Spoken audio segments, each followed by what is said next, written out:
आज के इस वीडियो में हम मारुति सुजुकी अर्टिगा गाड़ी का रेडिएटर फ़ैन के बारे में बात करेंगे कि अगर रेडिएटर फ़ैन काम नहीं करता हम इस प्रॉब्लम को कैसे डायग्नोस करेंगे, रेडिएटर फ़ैन कैसे काम करता है और फ़ैन को काम करने के लिए कौन कौन सा कंपोनेंट का ज़रूरत होता है, ये सारा कुछ हम इस वीडियो में डिस्कस करेंगे।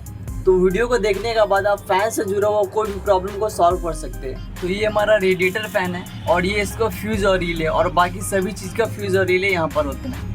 सामने में हमारा ECM और बैटरी ये सब होता है, ये सब दूसरी बात है। तो हमारा नीचे में हमारा रेडिएटर फ़ैन होता है। तो ये कंट्रोल कैसे होता है इस बारे में हम डिस्कस करते हैं। इस रेडिएटर फ़ैन का मोटर को कंट्रोल करने के लिए हमारा 3-4 चीज़ का ज़रूरत होता है। तो सबसे पहला जो चीज़ होता है दोस्तों, हमारा AC का प्रेशर स्विच। AC का पाइप में हमारा एक प्रेशर स्विच होता है। जब AC ऑन करते हैं तो हमारा जो फ़ैन ऑन होता है ये इसी प्रेशर स्विच की वजह से ऑन होता है।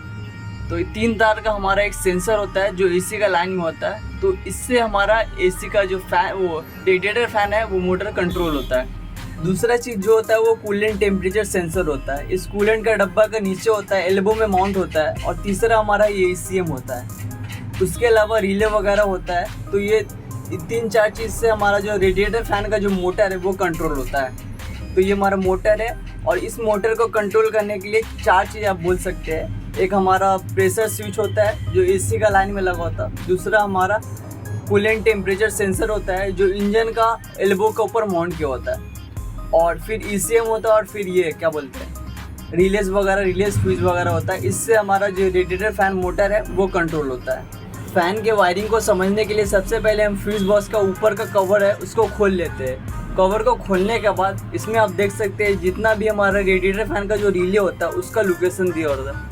तो पहला जो रिले है वो आप देख सकते हैं नीचे में, ऊपर में हमारा दूसरा रिले और फिर तीसरा रिले।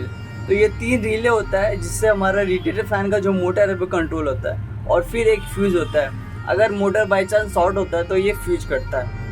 तो ये 4 कंपोनेंट्स हमारा यहाँ पर होता है। आपको दिखाते हैं यहाँ पे हमारा कौन कौन सा रिले।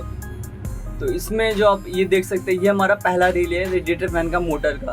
फिर ऊपर में आप देख सकते हैं ये दूसरा रिले और ये तीसरा रिले। तो ये 3 रिले होता है जिससे हमारा रेडिएटर फ़ैन का मोटर का स्पीड कंट्रोल होता है और फ़ैन चलता है, फ़ैन काम करता है। फिर एक फ्यूज़ है जिसका ऊपर का कवर है येलो कलर का, वो हमारा रेडिएटर फ़ैन का मोटर का फ्यूज़ है। जितना भी रिले आप यहाँ पर देख रहे हैं उन सभी रिले को ऑन करने के लिए एक मेन रिले होता है। तो बैगनी कलर का जो बड़ा रिले है वो 4 पिन का रिले होता है। उसी रिले से हमारा बाकी सभी रिले और रेडिएटर फ़ैन का मोटर का रिले सभी रिले ऑन होता है। तो ये रिले सिर्फ रेडिएटर फ़ैन के मोटर को ऑन करने के लिए नहीं होता है बल्कि दूसरे चीज़ जैसे हमारा AC कंप्रेसर हो गया, AC कंप्रेसर का रिले और फ्यूल पंप का रिले और बाकी सभी चीज़ का रिले को ऑन करने के लिए हमारा एक मेन रिले होता है। तो इसी रिले से बाकी सभी रिले हमारा ऑन होता है। तो सबसे पहला नंबर वाला रिले को हमने खोल लिया है। इसमें 4 पिन होता है। इसमें 4 पिन में से 2 पिन इनपुट आउटपुट के लिए होता है, बाकी 2 पिन से हमारा ये रिले ऑन होता है। तो 30 नंबर पिन में, इस रिले का 30 नंबर पिन में हमारा फ्यूज़ से मेन करंट जाता है।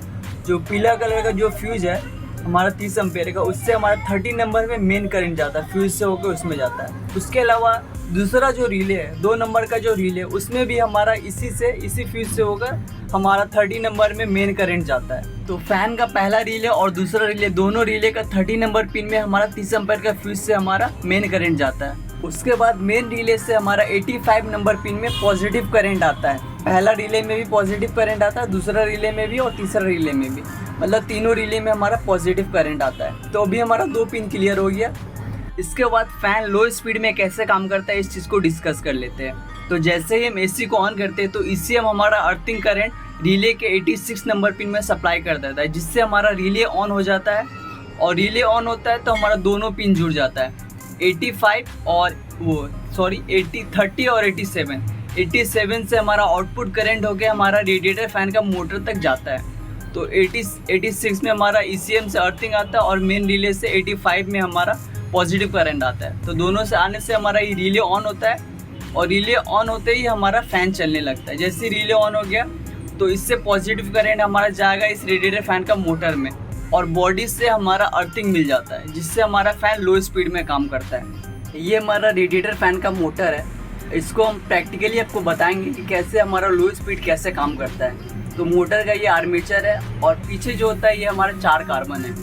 तो इसमें आप देख सकते हैं 4 वायर और हमारे 4 कार्बन है। तो जब फ़ैन का लो स्पीड में हमारा काम करता है तो कैसे इसमें करंट आता है इस चीज़ को हम डिस्कस कर लेते हो। तो इसमें जो 2 तार है, इसमें 2 तार, इसमें से एक तार में हमारा उस रिले से हमारा पॉजिटिव करंट आता है। इस रिले से हमारा एक तार में पॉजिटिव करंट इसमें आता है, और बॉडी से हमारा एक नेगेटिव करंट एक इसमें आता है। तो एक में पॉजिटिव एक में नेगेटिव जैसे आता है, तो हमारा फ़ैन हमारा लो स्पीड में काम करने लगता है। आमने सामने हमारा एक में पॉजिटिव आएगा और एक में हमारा नेगेटिव आएगा, तो फ़ैन का जो आर्मेचर है वो लो स्पीड में घूमना स्टार्ट हो जाएगा। तो इस तरह से हमारा फ़ैन का जो लो स्पीड होता है वो काम करता है। इसके बाद हमारा फ़ैन हाई स्पीड में कैसे काम करता है इस चीज़ को डिस्कस कर लेते हैं। तो ये हमारा ECM होता है, और कूलेंट का बॉक्स का नीचे हमारा कूलेंट टेम्परेचर सेंसर होता है। जब इंजन का टेम्परेचर बहुत ज़्यादा बढ़ जाता है उस कंडीशन में हमारा ECM हमारा क्या करता है, फ़ैन का हाई स्पीड को ऑन करता है। तो हाई स्पीड कैसे कम करता है इस चीज़ को डिस्कस कर लेते हैं। तो जैसा कि हमने पहले बताया कि इस रिले का 30 नंबर पिन में हमारा फ्यूज़ से होकर येलो कलर का जो फ्यूज़ है उस फ्यूज़ से होकर हमारा 30 नंबर पिन में हमारा मेन करंट आता है। तो इसका ये हो गया इनपुट हो गया, और 85 में हमारा मेन रिले से पॉजिटिव करंट आता है। और इंजन का टेम्परेचर बढ़ जाने पे इसे हमारा रिले के 86 नंबर पिन में अर्थिंग करंट सप्लाई कर देता है, जिससे ये रिले ऑन हो जाता है, और इस रिले से हमारा मेन का पॉजिटिव करंट हमारा रेडिएटर फ़ैन का मोटर में जाता है। तो इससे हमारा हाई पॉजिटिव करंट हमारा रेडिएटर फ़ैन का मोटर में जाता है। इसके बाद हम लास्ट वाला जो रिले है उसको डिस्कस करेंगे। तो दूसरा नंबर जो रिले होता है, दूसरा नंबर रिले से हमारा high positive current radiator fan का मोटर में जाता है। और आखिरी जो रिले, अब आखिरी रिले डिस्कस करते हैं। इसके बाद हम सबसे लास्ट वाला रिले को डिस्कस कर लेते हैं। सबसे लास्ट वाला जो रिले होता है उसका 87 नंबर पिन में 87 नंबर में हमारा बॉडी से अर्थिंग करंट आता है 87 नंबर पिन में, और 30 से हमारा आउटपुट निकल के हमारा वो रेडिएटर फ़ैन का मोटर तक जाता है। तो इसमें उल्टा होता है, आप कंफ्यूज मत होइएगा, मतलब चीज़ सेम ही है, बस थोड़ा सा उलट फेर हो गया है, बट जो फंक्शन है, जो वर्किंग है, दोनों ही में सेम है। 87 से निकले या 30 से निकले, दोनों में हमारा मतलब सेम ही चीज़ होगा। तो 87 में हमारा इसमें इनपुट आता है, 87 नंबर पिन में हमारा तीसरा रिले का 87 नंबर पिन में हमारा इनपुट आता है, और 30 से आउटपुट निकल के इस रेडिएटर फ़ैन का मोटर तक जाता है। तो दूसरा रिले से हमारा हाई पॉजिटिव आता है, और तीसरा रिले से हाई नेगेटिव करंट इस रेडिएटर फ़ैन का मोटर तक आता है। तो एक हाई पॉजिटिव और एक हाई नेगेटिव आता है दूसरा तीसरा रिले से, जिससे हमारा रेडिएटर फ़ैन का जो मोटर है वो हाई स्पीड में काम करना शुरू कर देता है। तो आपको तीनों पिन क्लियर हो गया हमारा। इसमें तीसरा नंबर पिन में हमारा थोड़ा उल्टा होता है, 87 में हमारा बॉडी से अर्थिंग आता है, और 30 से आउटपुट निकल के हमारा मोटर में जाता है। तो इसमें थोड़ा उल्टा होता है। तो ये सेंसर, इस सेंसर को जब भी लगे कि गैस का टेम्परेचर बहुत ज़्यादा बढ़ गया है, तो ये सेंस करके हमारा ECM को बताएगा, या फिर हमारा जो कूलेंट टेम्परेचर सेंसर जो बॉक्स का नीचे होता है वो अगर ECM को बताए कि कूलेंट का टेम्परेचर बहुत ज़्यादा बढ़ गया, दोनों केस में हमारा क्या करता है, वो दोनों रिले ऑन हो जाता है। हाई पॉजिटिव का और हाई नेगेटिव का दोनों रिले ऑन हो जाता है, और जिससे हमारा एक से नेगेटिव एक से पॉजिटिव जाता है, जिससे हमारा फ़ैन हाई स्पीड में काम करने लगता है। दोस्तों तीसरा नंबर जो रिले होता है उसका 86 नंबर पिन में हमारा ECM से अर्थिंग करंट आता है, जिससे ये रिले ऑन होता है, और हमारा अर्थिंग करंट जो है वो 87 से फ्लो के 30 तक जाता है, 30 से होकर हमारा इस रेडिएटर फ़ैन का मोटर तक जाता है। तो तीसरा और दूसरा हमारा दोनों ही क्लियर हो गया। तो इस तरह से हमारा ये रेडिएटर फ़ैन काम करता है दोस्तों, हाई स्पीड और लो स्पीड का। जब लो स्पीड में काम करेगा तो सिर्फ आमने सामने वाला दोनों कार्बन में करंट आएगा, और जब हाई स्पीड में काम करेगा तो चारों में हमारा करंट आएगा। 4 में से 2 में पॉजिटिव और 2 में नेगेटिव करंट आएगा। दोस्तों इस वीडियो के अगले पार्ट में मैं आपको बताऊंगा कि रेडिएटर फ़ैन में कहाँ पे प्रॉब्लम आता है। दोस्तों वीडियो अगर आपको इन्फॉर्मेटिव लगा हो तो वीडियो को प्लीज़ लाइक कीजिएगा, और चैनल को सब्सक्राइब कर लीजिएगा ऐसे ही इन्फॉर्मेटिव वीडियो को पाने के लिए। धन्यवाद।